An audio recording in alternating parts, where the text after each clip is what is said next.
You're in the office with Joseph Skoda. How are you doing today? Haven't heard from a lot of you, but I have heard from a lot of you also at the same time. I talk a lot about purpose and how we need to find something we're passionate about, something we believe in, something that can truly make a difference. Now, sometimes it may not seem like it makes a difference to those around us, but it makes a difference to ourselves. And quite frankly, that's okay. But today I want to talk to you a little bit about community, about giving back, about doing our part in our own communities, in our own society. So you and I have been blessed. And maybe you don't believe me, we've been blessed. Most of us had at least one or two good meals today. Most of us have a roof over our head. Most of us have a couple friends, an income coming in. And understand, we all don't have that steadily all the time. I've been there. I remember the days when I didn't know what I was going to eat or where I was even going to sleep. I can remember those days. I made some changes in my life and got some mentors and coaching to help guide me in a different way than I was going on my own, and deeply appreciated that. That was a blessing in its own disguise. Waking up is a blessing. Not being sick or coming down with any major illness is still a blessing. Now, you count your blessings, but regardless of how we were blessed, we could have been blessed with money. We could have been blessed with brains. We could have been blessed with great physical fitness, physique. Could have been blessed with more common sense than the average person. All of those blessings that we receive, even if you don't believe so, because we've all lost loved ones, a lot of us have lost jobs, a lot of us cars are broken down, a lot of us, okay, I understand that. But if you can really count the blessings that you do have, that you did receive, and just appreciate those and just focus on the good in your life, we tend to get more good in our lives. If we focus on the bad, we tend to get more bad. Focus on the good, tend to get more good. That's why I always talk about positivity, about giving back, about being appreciative for what we do have. Now, here's what I want to talk to you about, and this is so important. When we're blessed, and we are blessed, we need to give back to our communities. It could be all we have is our time, treasures, or talent. That's what we have. Time, maybe you don't have any money. Maybe you don't have any other special talents, but maybe you have time to serve the homeless, go to a soup kitchen, pick up the weeds or trash in your neighborhood. Maybe you have special talents, could play a musician, drive a bulldozer, set up electrical or security systems for people. Or maybe just have a little bit of treasure. Don't have the time, maybe you don't have the skills you wish you had, but you have a few dollars you can throw here and a few dollars you can throw there. We have to be good stewards of our time, talents, and treasure. We have to be good stewards of how we take care of our own families, good stewards of how we're taking care of our house, our neighborhoods, one another. Do you understand? Someone had to care about her mom and dad at one point, and that's why we're here to begin with. And I understand there's been incest and rapes and unwanted pregnancies all around the world. But unwanted pregnancy or not, most of us were not unwanted. We may have been unexpected, may not have fit into our parents' plans, but regardless, our parents did the best they could to care for us. Sadly, the best they could do for us was to leave us with someone else. Happens sometimes. But you and I can't live in the past or what our parents or grandparents did, or quite frankly, even our siblings and cousins. You and I need to make a stance today to make our lives a little better, to grow a little more, to stretch ourselves to the greatness that we've been created to have, to be, to acknowledge. You understand, we have one creator and he made all of us unique, and he's given us, all of us, challenges in one way or another. It may come early on in life, it may come later on in life, but we're all going to be challenged at one point. That's just the way it goes. But can we appreciate every day, whether it's a good day or a bad day? Can we still remember the good times and appreciate that? Or are we so focused and angry with what's going on around us at the moment? You understand, our neighbors need you and I to have a level head, to know they can count on us, to know that we're going to give that helping hand if we can. You know, not to be taken advantage of, but all of us have elderly in our neighborhood. There's no reason we can't take the trash can to the curb or pick up maybe an extra laundry detergent and give it to them or something. You and I could drive somewhere. That's part of having time. I could drive. I just talk to you. How many of our grandparents or parents, or how many of us just wish someone would talk to us, play a game of chess, do a puzzle, watch TV? We are social beings, and we've been blessed in different ways. Many of us different ways. Me and my siblings, we've been blessed with some great parents, but we've had different outcomes of where we are this part of our life and this journey of life. We've taken different paths. We're still all productive in our own ways, but we've taken different paths. Still have blessings. We cannot compare ourselves with our brother, our sister, our cousin, our neighbor, the next door, or anyone. You and I need to compare ourselves just to ourselves. Am I better today than I was yesterday? Am I better today than I was a year ago? And if you're not, why not? Here's what I learned. For many years, I was selfish, held on to my money for myself. I'd buy things for myself. I'd look the other way when somebody was begging for money. I did those things. But what I noticed when I started tithing, when I started giving offerings, when I started giving back to my community, it wasn't always money. I was serving in the homeless shelters too, serving food. I was cutting people's grass and doing some painting and doing some of those things I've talked to you about doing. And my blessings increased. You could give away your last dollar and somehow another dollar or two shows up. It happens time and time again. Now, I'm not asking you or telling you to get rid of your last dollar. That really doesn't make sense in most situations.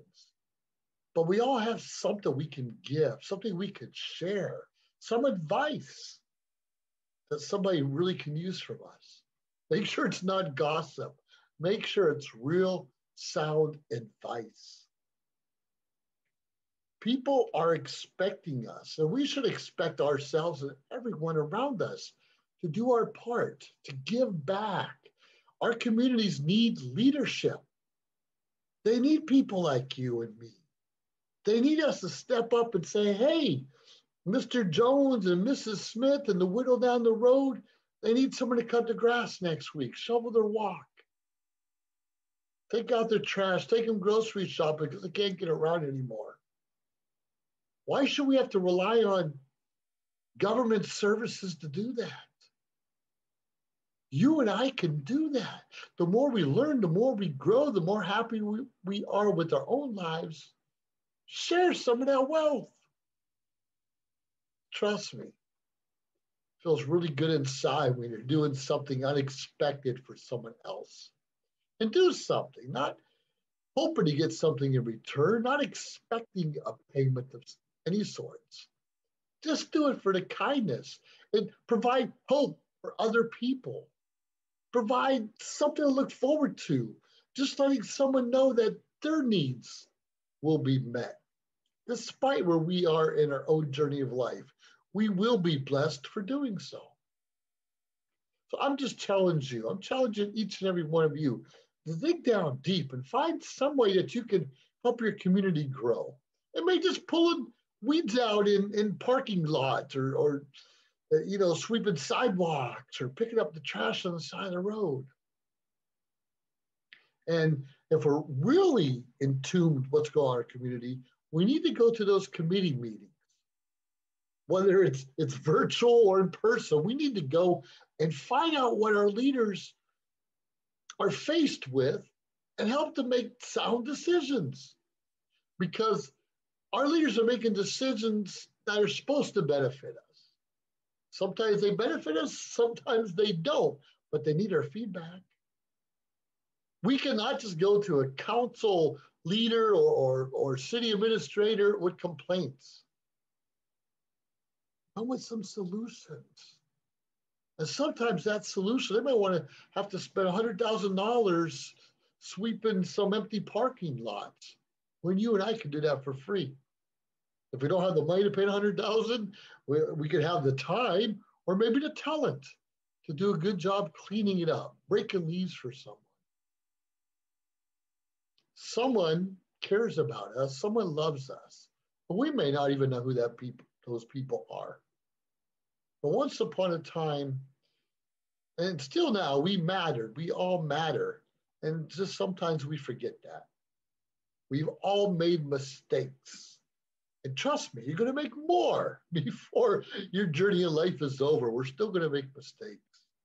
Love, respect, have a little compassion for each other.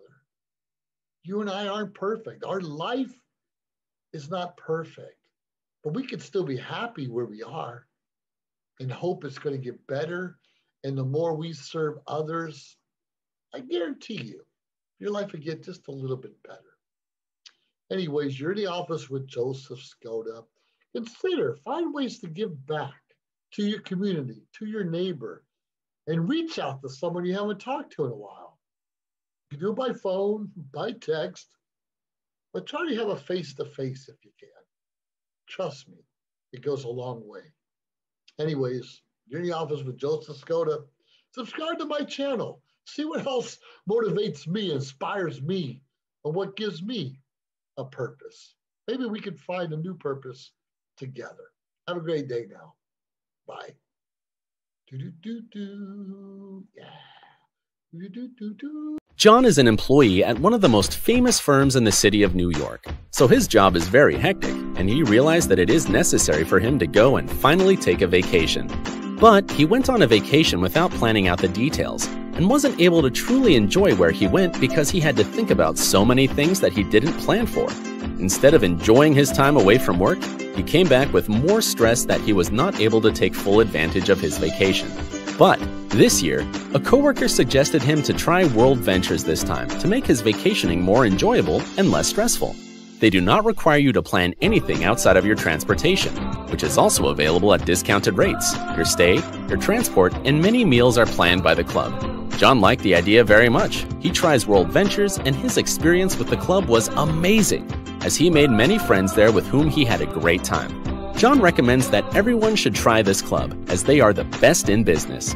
See how the VIP-vacation-club.com can give you the right experience without all the hassle. Enjoy the VIP experience that only World Ventures provide. Live streaming on social media is the best new way to interact and bond with your community. Do you love to encourage, motivate, and empower others, but you do not know how? Well, your opportunity starts with us on social media shows. We have 20 shows a week live streamed across the globe, with a reach of over 80,000 and growing. So you can host your own show, and you can be anything you want to be. So let's bring the community together, and let's bring the world to you. Join us now. As we continue to grow and build a brand, social media shows continue to develop and discover new possibilities to help one another. Our affordable services will help us move to the next level of our journey. Host your own show to inspire or entertain others for as low as $150 per month. We have 20 shows a week live streamed.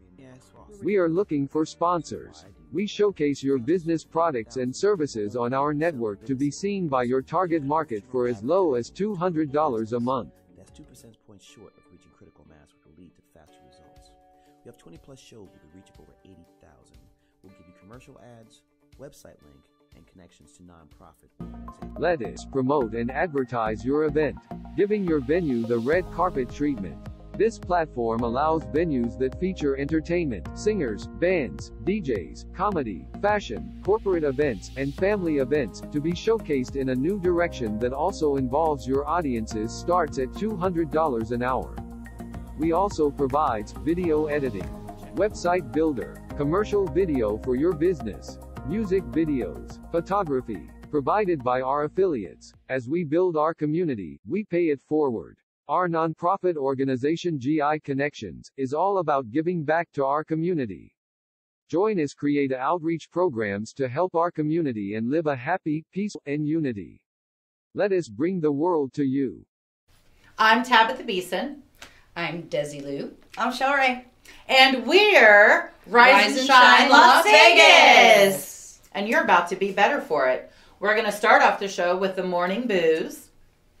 And then we're going to do About Last Night. Totally do About Last Night next. It doesn't even matter. I mean, you said we're going to start off the show, so it sounded like we needed to do the right order. I don't know. Maybe we'll come up with a progression. Okay. Do you really think there's going to be an order with anything? No. Probably not, right? I think that just solved the dilemma we're having right now. So we've got morning booze. We've got In the Hood. What else do we have? I'm doing Better You with Desi Lou. Shelley. And I'm Shelley, your green queen. So I'm going to be doing all things hemp, cannabis, CBD, bud. Smoke it however you want to do it. I'll be teaching you and talking to you about that. Dude, weed. I am going to be doing Tabs cocktails. You know, cock-a-doodle-doo. And so it starts. Right. Name another one. We'll give them two more. About Last Night. About Last Night. Wear the weather. Yeah, wear the weather. Oh my God, I can't wait to wear the weather. And strip teasers. We can't forget strip teasers. Oh, yes. We'll tell you what's coming up on the strip and all that kind of stuff. We'll be out and about different places. Yeah. So we're available when? 8 a.m. Tuesdays. And Fridays. Pacific Standard Time. Twice a week. Social media shows. Double dose. Double dose. Be there and be square. That's all I'm saying. Y'all aren't ready. Or maybe you are. We'll find out. All right. We're out. We'll see you soon.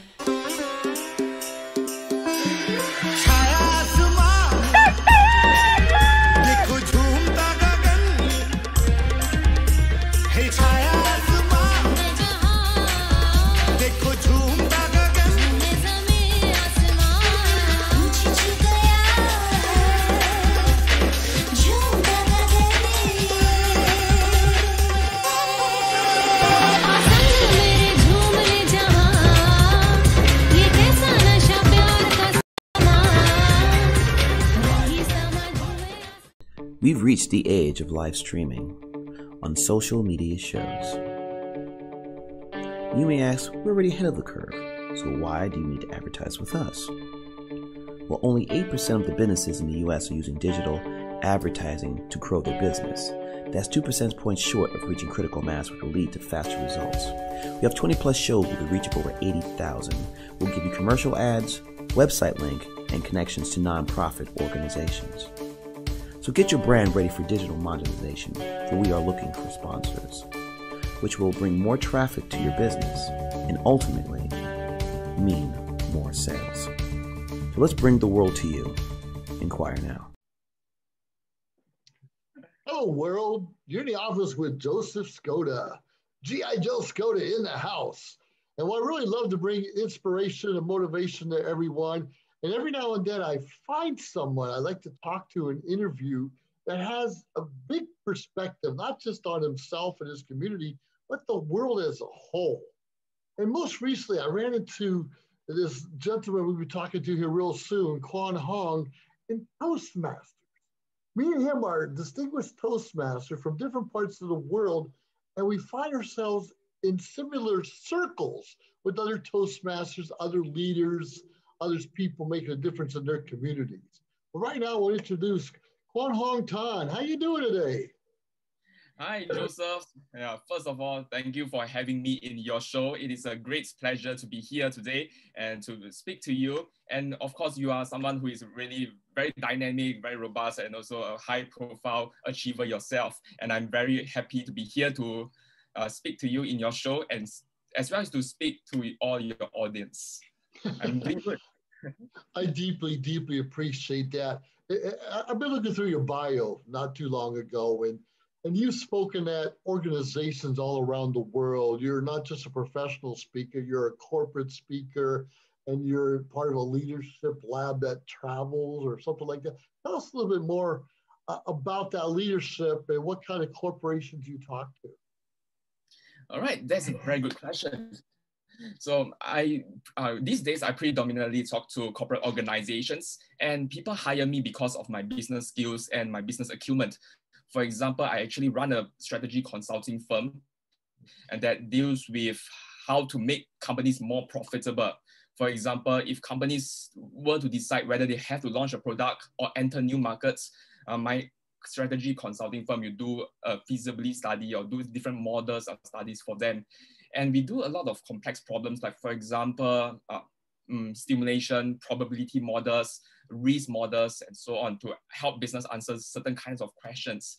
And I'm hired because of my business skills and my business acumen. That's number one. And I'm also hired because of my public speaking skills, the ability to speak, to coach organizations and executives, to command the stage, to show their stage presence, and to connect with people on an individual level. And many times, one of the most common problems with organizations is that they are very corporate. People cannot relate to them. And as you know, the world is so interconnected and globalized, and we deal with a wide variety of stakeholders. Corporates have to be able to go to the ground to connect with people from different walks of life, from different stakeholders, and even with different countries. And that is my role here. My role is to help organizations put on a better face, to help them share their corporate organization story, to share the humane values behind the tough and rigid corporate face. So we get to know the spirit and soul behind all these rigid organizations. And that is pretty much what I do. So on a day-to-day basis, I speak to organizations from all over the world. And that actually exacerbated because of the COVID pandemic. After COVID, my clientele actually expanded to more countries because I get to do Zoom coaching calls, meeting calls, and also do consultation via Zoom. And it becomes very convenient right now. Before COVID, I have to fly in and out different countries. Most of my time was spent traveling, but now it is so easy. I get to connect with people from all over the world, and I absolutely enjoy it very much. So yes, in a nutshell, that is what I do. You know, that's pretty exciting you mentioned that. Today alone, 2 countries and 2 different states I've connected with on one aspect or another. And that's exciting, the times we live in. And too many people I've noticed, when COVID first hit, everybody's scared, afraid, the unknown, we don't know what's going to be expected. And very few of us embrace this new technology, this new time, to learn some new skills, a new skill set. I'm glad you mentioned that, especially you talked about the corporations, how they can be really rigid and strict, and it's very hard to communicate, but you found your way to break in, and that's pretty exciting, how that. Now, on a side note, how is, you mentioned a little bit about confident speaker, professional speaker, you're comfortable who you are. How did Toastmasters help develop some of that for you? Oh, that's a very good question. Thanks for asking that. Toastmasters has been a very instrumental organization. It was so instrumental in helping me develop my skills in public speaking and communication and even leadership skills. And before I joined Toastmasters, I was really very shy and introverted. And that is a true story. I was so shy that you would always spot me at the back of the classroom. And I was so quiet that I don't even dare to raise my hands to ask the teacher a simple question. Teacher, may I go to the washroom? I don't even dare to ask that sentence. And I wish, day in, day out, I wish that everybody would just walk past me without noticing me at all. I just want to be the quiet soul or the shadow behind everyone. And it came to a point when I realized this could not work because I was always being bypassed with leadership opportunities. I couldn't ask questions, I cannot network with people, and this was having a kind of an impact over my life. I realized I was not getting ahead. So when I was in university, I joined the school's Toastmasters Club, and that was actually the turning point in my life. Initially, it wasn't easy. So to cut the long story short, I bombed many times, time and time again, I bombed. For example, in my icebreaker speech, in Toastmasters, the very first speech we have to do is the icebreaker, where you talk about anything about yourself, your hobbies, your life, your education, and so on. And even that, even with a script in my hand, right in front of me, I could bomb for 6 minutes. That was the entire duration of the whole speech allocated. Have you ever seen anyone bomb for 6 minutes?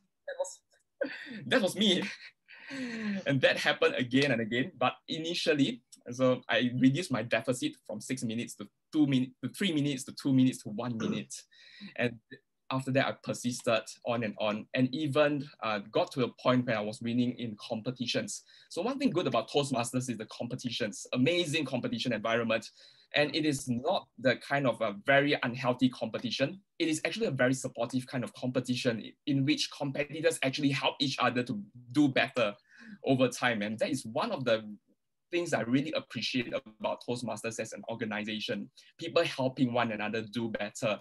So along the way, I began to develop my skills, and I got my first training gig in Toastmasters. One of my trainers and contestants who was already a trainer, he gave me the opportunity to speak to school. And that was how my training endeavor began. So I have so much thanks to give, so much gratitude for Toastmasters and for the people within the organization. I'm glad you said that. Same here. I was speaking in corporations, organizations in person a year ago. I haven't done much of that lately, but I've been doing that a little bit because someone noticed me. Oh, you're a good speaker. You're confident. And just those little tidbits, we stand out. And that's what I like is you find ways to stand out. And not only you speak, if I'm not mistaken, you've written several articles. And I saw some of you do e-zine articles. I've done about 100 of those articles myself and understand that. I'm an active blogger, a little bit behind right now, but active vlogger more than a blogger. And those kind of things are exciting. But something that caught my eye recently is you're willing to help people make games like Space Invaders. Tell us a little about Space Invaders and what got you hooked on that. Well, you really did a very thorough and comprehensive research. Yes, I do help create some very simple games without coding, and that actually emerged as a hobby. In fact, it was a hobby because there were, as you know, the world is going to be more and more digitalized and computerized, and we need to equip our youth or young children with the ability to code, to do some form of logical thinking or computational thinking skills. But coding is so boring. If you throw a Java book to a child or to a teenager, they will not read it at all. No one wants to read about Java, C#, C+, or the coding language. So one of the ways I did that was to introduce some form of activities in the form of designing games. Since children love to play games, why not they design the games and show off to their friends? And from there, I try to teach them some form of computational thinking skills. So this was actually a mini project in response to a government-related project in which how can the government encourage the younger generation to pursue computational thinking and advanced logical thinking skills. And that was actually the product of that. Yeah. I love it. Well, back when I was in high school, I was in vocational school learning electronics. We actually built a robot, but it was real simplistic. It just says, hello, welcome to our classroom. Here's the teacher. Really simplistic. And obviously our technology has come a long way over time. And something else, and I've been trying to practice this years ago, speed reading. And I realized when we're able to read fast or skim or whatever it is, provided we can retain what we're getting, that's the important thing. We all skim and we think we understand and can retain it. But what are some of the secrets or keys that you can give to us to understand what we're reading at a faster pace? Wow, okay, very good. So I think that is a great question to ask. Basically, I read a lot. I spend most of my time reading. As a consultant, as a researcher, I read a lot. Reading is part and parcel of my life. So over time, I developed the skill. Now, there are some tips that you can use to speed read. The first tip is to know what to look out for. You need to read with a purpose in mind. Every time you read a piece of material, know the objective, and the objective is so crucial. Is the objective to learn about a certain concept? Is the objective to gain certain specific information? Or is the objective to know about the sequence of a story? So the objective will determine the way you read. That's the first thing. So whenever you read a book, scan through the book here, scan through the contents page first. Take about 1 minute to look through the contents page to know how the book is structured. And you realize that some parts of the books are more important than other chapters. Or even for research papers, some parts are more important than the rest. So once you know the objective, the next part is to apply some form of reading skills. Okay, and one of the easiest ways to do sequencing. Now, many times we were taught to read from start to finish in one go, in a sequential order. That is not true, or that is not the most optimal most of the time. Yeah, you must learn to jumble up the sequence. And sometimes you change the sequence, you read more effectively. For example, for a research paper, which is difficult and troublesome to read, the first thing you might want to read is the synopsis, the executive summary of the research.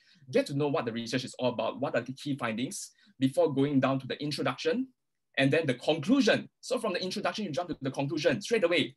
All right, that is unheard of, isn't it? And after you read the conclusion, then you examine the methodology and it will all fit together. And if you read in such a way, you tend to remember things better because you have to force your brain to also see information. Right, that's one way. And second, you must know the purpose of why you read a task. Sometimes you can just skim through information. Most of the time you skim through information, look out for keywords. And the keywords represents key ideas in the passage. For example, the topic sentence will already share with you the key information. And from there, you skim through for certain keywords that supports the main information in the topic sentence. Okay. And then subsequently, you can develop different skill sets. For example, you learn to read chunks of word at a time rather than word by word. That helps to increase the speed tremendously. Imagine if you can read chunks of words, a few words in one go, in one line, right? Read 3 words, 3 by 3 by 3, 4 words, 4 words, 4 words, all right? Or maybe you can read 2 lines at the same time, 2 lines, 2 lines, 2 lines, right? That will increase the speed a lot, right? That is the snapshot of how you can read faster. I understand that, but I've looked at some of your degrees, for instance, and business is one of them, the finance. How do you speed read through finance? and accounting and statistics, those things I fall short on sometimes. Is there a secret to that kind of reading also? Okay. So when you are reading to learn a new information, for example, to learn a new financial model, that is embedded with financial terminologies that you have not understood before, it is natural that you go a bit slower. That is fine because the details are important and you need to spend time to do justice to the details, to find out about the details. And that's okay, that is perfectly fine. So with regards to finance, there are some concepts that are important. For example, certain concepts like how you measure risk, how you evaluate the cash flow of the company. Okay, how do you do corporate finance, the capital versus the debt? So all these kind of concepts are more important than the details as well. So first, seek to understand the general concept. Second, look into the details, which usually involve some form of formula. And in order to understand the formula, we actually break it down. Break out down the components of the formula, understand different kinds of components before we merge them together. That will encapsulate the entire knowledge and buttress our understanding of the topic. That's true. And they say as you write things down, rather than type it, you remember it a little bit better, just the movements of your hand. And that's really exciting. I was looking at something and I couldn't quite understand what it was. Scrum, SCRUM, something you're involved with. Can you tell us a little bit about that and the background of what's involved there? Okay, so Scrum methodology is actually a methodology for process improvement. Okay, so for example, I learned Scrum along with Agile and along with Six Sigma, and these are all processes. So basically, Scrum is actually part of Agile. It is actually an Agile framework to help you to develop, to deliver, and to sustain products of a complex nature. For example, if you want to develop a software, you can use a methodology like Scrum to develop, deliver, and actually measure the value of the product and to also do some form of iterative process to improve the versions of the product along the way. So it has also been used for many different things. Like for example, banks use Scrum as well. Engineering, fields that has got to do with development work, software engineering, hardware engineering, mechanical engineering work. They use some form of Scrum techniques to solve the problems, to develop new systems and processes. And currently, Scrum is also used in marketing, fields like marketing and sales as well. Okay, so Scrum is very interesting here. Among all these techniques like Scrum, Six Sigma, one of those techniques that caught my eye was Lean Startup. Have you heard of Lean Startup before? I have. I don't know much about it, but I have. But you keep talking about marketing and branding, and that's what excites me. YouTubing, SEO, article writing, those are things I'm passionate about. But tell us a little bit more about this, what you're talking about, Ardas. Okay, so basically, to summarize what are all these techniques about, the concept behind these techniques, Agile, Scrum, even Lean Startup techniques. Now, our world is getting more and more complex, and the cycle time to go from start to end, from conceptualizing the product to delivering the end product to the customer has always been shortened. So in summary, engineers and even business thinkers have been trying to find out ways to reduce the cycle time and reduce errors, because every error we make is a cost to the organization. So how do we do it? We have technologies and techniques to solve that problem. For example, Kaizen techniques, Six Sigma, and so on. So increasingly, right, there's a broad trend. Let's summarize the entire broad trend here. The broad trend here is to reduce cycle time by going through different stages, and each stage has a specific validated objective, a mini objective that allows you to learn about the environment or learn about the product that you launch. For example, if I want to develop the software, I will develop something as simple as possible called the minimum viable product, the MVP. The minimum viable product is the product that has the least number of features that allows me to quickly launch to a target audience so that I can test how well my product is doing. So that is the minimum viable product. It does away with the bells and whistles. Yes, no bells and whistles, just the core functions. And from there, I use something called validated learning. I use learning to validate how well my product actually works, and from there, improve along the way. So no longer do we launch and perfect the product before launching it. We now launch the product first before perfecting it. It is kind of a concept called ready, fire, aim. Last time was ready, fire, now ready, fire, aim. Different sequencing. I think that's how you live your whole life, is ready, fire, aim.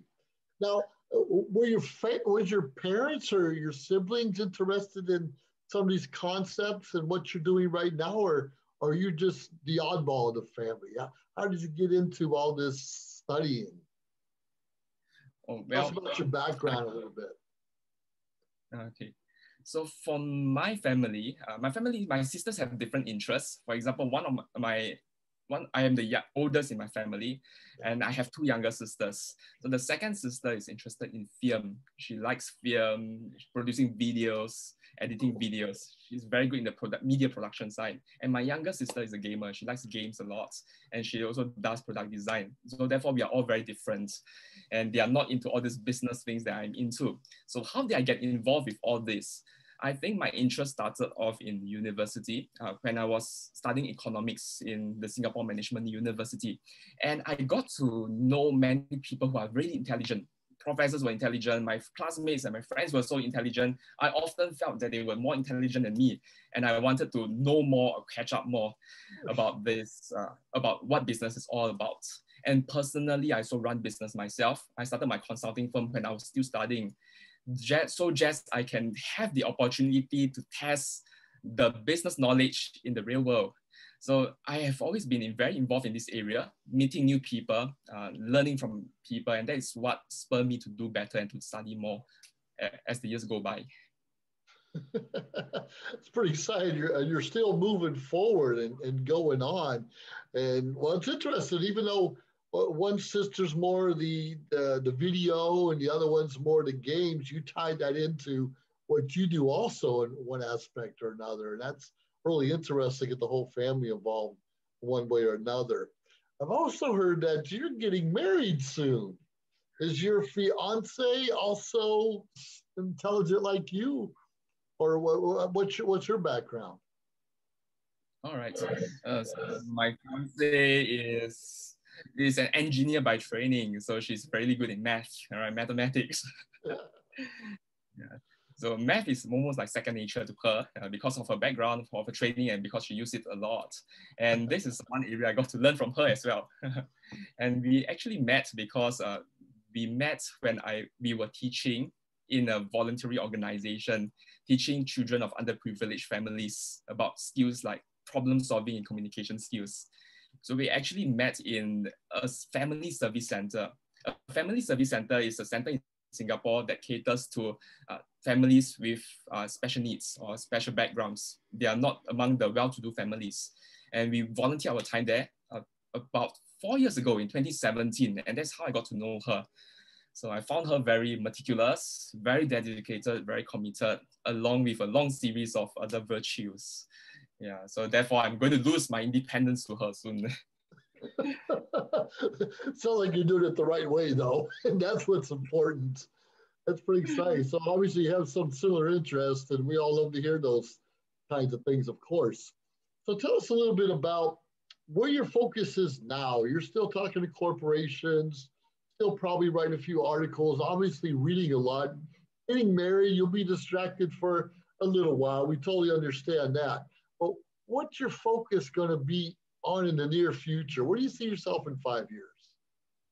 Oh, all right. That's a question I think a lot, most of the time. And I have some plans. Okay, there are many plans that I wish to actualize. And some of the plans include investment fund. I want to grow and build a larger investment fund worth millions of dollars. That was one of the financial goals. Next part is to build a healthy family. I think money and wealth is not everything. Career is also not everything. So I want to do something with regards to family. And more importantly, I was also thinking of initiatives. How can I contribute my skills and knowledge to more people around the world outside corporate organizations? So for example, can I help students get ahead in their career? Can I help students learn better? Can I help countries or developing countries do better in whatever they want to do? So this is something I have been thinking about. And I guess one of the areas that I can contribute most is education.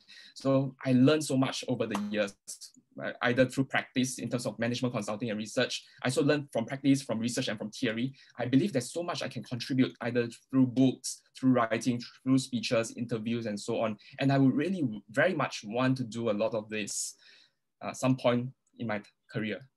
So if there's a way I can help people like you, Joseph, you're reaching out to so many people. If I can help you, support you, please let me know as well. I'm excited. I'm looking forward to not just purchasing your book in the future, but having you autograph it right there in front of me. And I'm really adamant about traveling and meeting people around the world, if possible, of course. But I'd like to go out and meet people and go to big events. I have goals of speaking in stadiums one day. Stadiums. I've spoken in front of 400 or 500 people.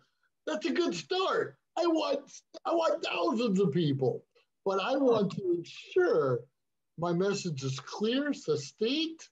It's important enough where people want to hear it, and obviously I can monetize it. How do you know? Obviously, people hire you to talk on certain subjects. We know that's how it goes. But what is something you're passionate about? Well, you told us where you want to go in 5 years, but if you were to speak in a stadium of 10,000 people next month, what would you like to be talking about? Wow, good question. Excellent. Very good question. What comes to my mind right now and what I spend a lot of time thinking about is how can we find out our purpose and passion early on in life? That is something I've been contemplating on for the longest time, for many years. Is there a system, is there a proven method to solving such complex issues like purpose, passion, what is your identity? What is your mission and vision in life? Because I believe that everybody is born here on earth to contribute something, to make a meaningful contribution, to do something meaningful. Every one of us are a piece of a larger puzzle. And our piece here is important, so important that when each and every one of us is missing, the whole puzzle becomes incomplete. We are here for a purpose. We are integrated with each other. And so the goal here is, if I can help people identify their passion and purpose with lots of conviction and commitment, I can see that definitely their life will grow.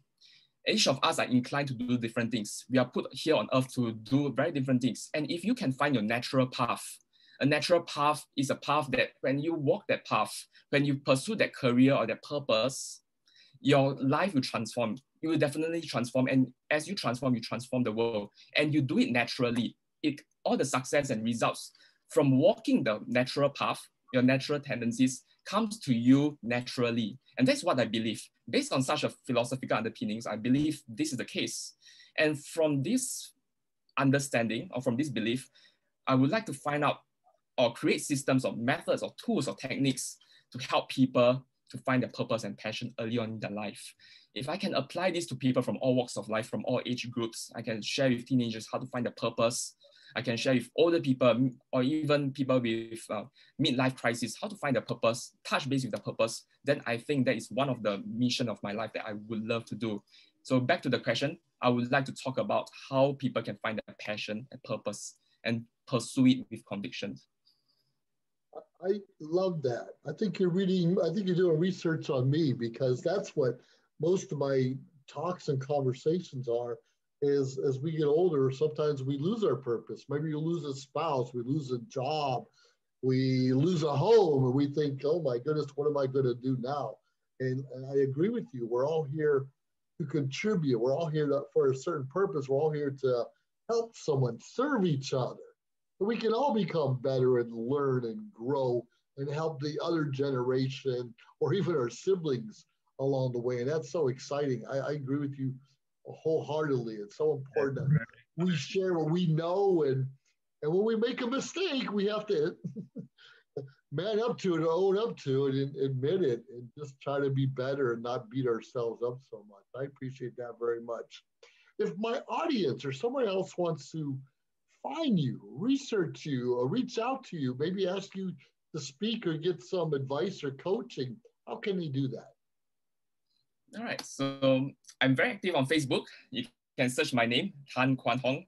Okay, Tan Kwan Hong, TANKWANHONG, and you will probably find me. You can drop me a Facebook message, or you can reach me through my email. My personal email is Tan Kwan Hong, full name, TANKWANHONG @gmail.com. So I'm giving out my personal email to your audience, especially for you and your audience. I've not given it for any other interviews because I've known Joseph in Toastmasters. You are a really amazing person, performing multiple leadership roles in Toastmasters, leading the district, supporting veterans, supporting or championing causes. So I thought that was really wonderful. Really admire and respect that. So my email, tankwanhong@gmail.com, my full name @gmail.com, or you can even reach me on LinkedIn as well. Search my name on LinkedIn. And these are some of the common ways to find me. Wow, there you go. I love that very much. You're approachable, you're knowledgeable, you're helping people find a purpose and a reason to contribute out there. You have a vision, you have a new spouse coming on board, or a wife. So you're going to start a family, and some things are going to change. You have your siblings, maybe a little different than you, but you all contribute to a similar focus. You talked just a little about Space Invaders, a little about speed reading, not so much about poetry I was going to ask you about, but that's okay. But you talked about writing articles and videos, and more importantly, encouraging others to just be a little bit better. And I think that's so important. You have a lot of knowledge, and I search for knowledge. I did not even study Toastmaster, even heard about it until after I got my PhD. Never heard about it. Of course, like you know, and I know, we all wish we knew about this organization just a little bit sooner. It gives us, if nothing else, more confidence when we're speaking. The shy person in in the corner, in the back of the classroom, a lot of us can relate to that. So do you have any advice to my audience, social media shows, in the office, just anyone out there, any advice to living a more purposeful life? Any advice to live a more purposeful life? Yes. Okay, always trust yourself. Always believe you are unique. All right. Always believe that you are unique, you are special. All right. And this, I want to share with you this message because many times when we go through life, we receive criticisms, insults from other people, and along the way, it will really affect you. It will affect the way you think, the decisions you make, the judgments you make. And because of what people say, we also ditch our purpose and our passion to fulfill objectives so just we can get accepted by other people. And along the way, we thought that we are doing something good, but we are actually sliding into depression, we're sliding into sadness because you're no longer in touch with your purpose. You are no longer in touch with who you are. Therefore, always remember that you're special, you are unique, and the things you want to do are unique to yourself. Have the confidence to believe that what you want is the correct thing for you. It is right for you, regardless of what people might say or might not say. So always believe in yourself. Okay. Have the conviction to pursue what you wish to do, what you want to do, regardless of the economic environment, regardless of COVID, regardless of what the world can throw at you. As long as you have the confidence, you have strong conviction in your motive or your mission in life, and you believe that your mission and vision is special, go for it all the way, pursue all the way, hold nothing back, because you are special and you are unique. And you can only make a certain kind of contribution that no one else can. That was perfect. That was perfect. Go on what you believe in. And we believe in things from our experiences, our education, our knowledge. Use what we have up here. I love that. Thank you so much. Well, it's been an absolute pleasure talking to you. And I know my audience is going to reach out to you, and I'm going to be reaching out to you again in the future. And hopefully we can collaborate on some project. That'd be great. I love project management. I love learning. I love being challenged. And if we're not challenged, we can't grow. So thank you so much, Mr. Kwan Hong Tan, and we'll be talking to you soon. So, all right. Well, hey, thank you everyone for tuning in today for another episode of In the Office with Joseph Skoda. We're always here to inspire, motivate, and ensure that you have a purpose in life. You have yourself a great day. I look forward to having you reach out to me and vice versa so we can learn and grow together. Have yourself a great day. Thank you so much. If you liked our show, please subscribe to our YouTube channel or find us on any social media platform, Instagram, of course, Facebook. Like, subscribe, share. We appreciate it. Let us know your thoughts and join our team. Anyways, we appreciate you staying tuned week after week, day after day, because we continuously build up our network to bring to you what you're asking for. Have a great day.